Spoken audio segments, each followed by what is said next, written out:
tenemos un Estado de Derecho débil porque la justicia no funciona. Partiendo de esa premisa, creo que es fundamental, es casi, y de hecho en mi campaña inclusive previa a la senaduría, esa fue eso formó parte de nuestro postulado principal, ¿verdad? La reforma judicial.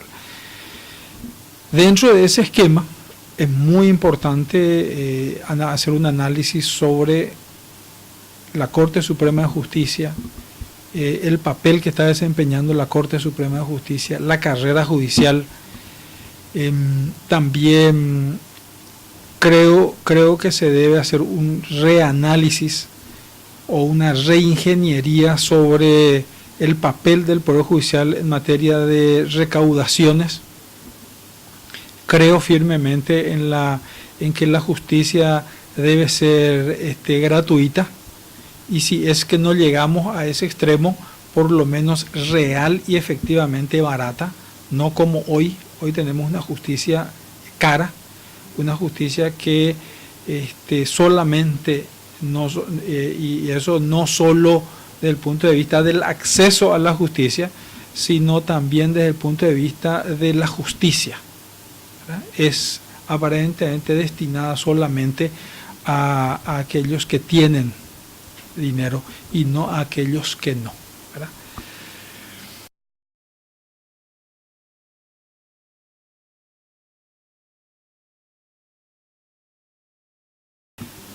Creo que está avanzando en forma lenta, pero creo que segura, ¿verdad?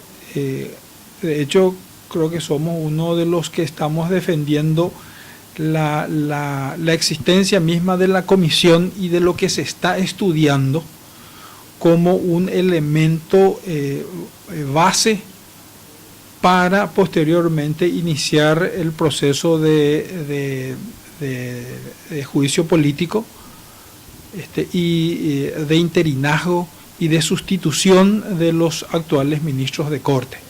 Creo, y soy un convencido de eso, que primero tenemos que hacer la reforma judicial, o que la reforma judicial tiene que ser nuestro norte, y el cambio de ministros tiene que formar parte de esa reforma judicial y no ser lo único, como hoy se está planteando. Por eso, en la medida en que vayan sancionándose leyes que surjan de la Comisión de Reforma, en esa misma medida que se vaya dando también el cambio de personas en la Corte Suprema de Justicia. Esa es mi visión personal sobre la reforma judicial.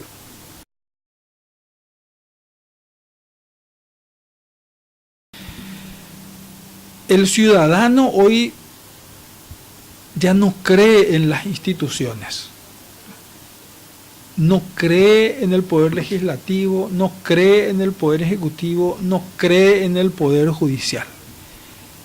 Creo que el gran responsable de esa impunidad que hoy existe en nuestro país es el poder judicial, ¿verdad?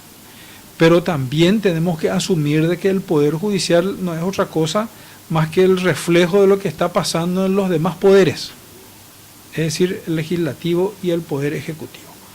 Entonces, en la medida en que nosotros podamos darle desde el poder legislativo soluciones en relación a la posibilidad de que el poder judicial se dedique exclusivamente a atender cuestiones jurisdiccionales, cuestiones litigiosas, y no pierdan tiempo en atender, por ejemplo, cómo funciona, o en expedir chapas, ¿verdad? Pues el registro público expide, el registro público se dedica a la inscripción de bienes, el registro de automotores a la expedición de chapas, y todos están hoy a cargo del Poder Judicial. En esa misma medida en que el Poder Judicial no se dedique a recaudar, por ejemplo, tasas judiciales, y las distribuya a otras instituciones fuera inclusive del sistema de justicia, en esa misma medida en forma directa va a afectar al ciudadano, ¿verdad?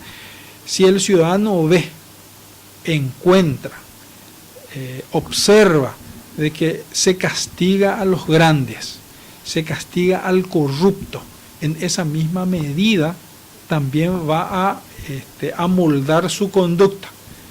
¿Y por qué digo eso? Porque si yo, ciudadano común, el que anda a pie, el que anda en ómnibus, ve que no se castiga a un ministro del Ejecutivo, no se castiga a un juez corrupto, a un fiscal corrupto, a un congresista corrupto, en esa misma medida entonces el ciudadano va a decir, y se tiene que responder, si a ellos no se les castiga, ¿por qué a mí se me va a castigar?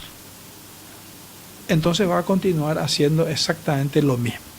Y viceversa, si el ciudadano ve que el Poder Judicial castiga, así, pero con todo el peso de la ley, al funcionario corrupto, al poderoso, en esa misma medida ese ciudadano también se va a ayornar a lo que dictan los jueces. Estos son momentos de crisis. Imagínense, hoy hasta se cuestionan las decisiones judiciales ya firmes, ¿verdad? Y no solamente eso, sino que no se quieren cumplir las decisiones judiciales. Trasladamos eso a un reo común, a un procesado común, una persona imputada, acusada y condenada por homicidio. Va a decir, no, yo no voy a cumplir la orden judicial. ¿Y por qué? Y porque no me gusta, ¿verdad? Bueno, si llegamos a ese extremo, significa de que esto es el principio del caos. No podemos llegar a eso.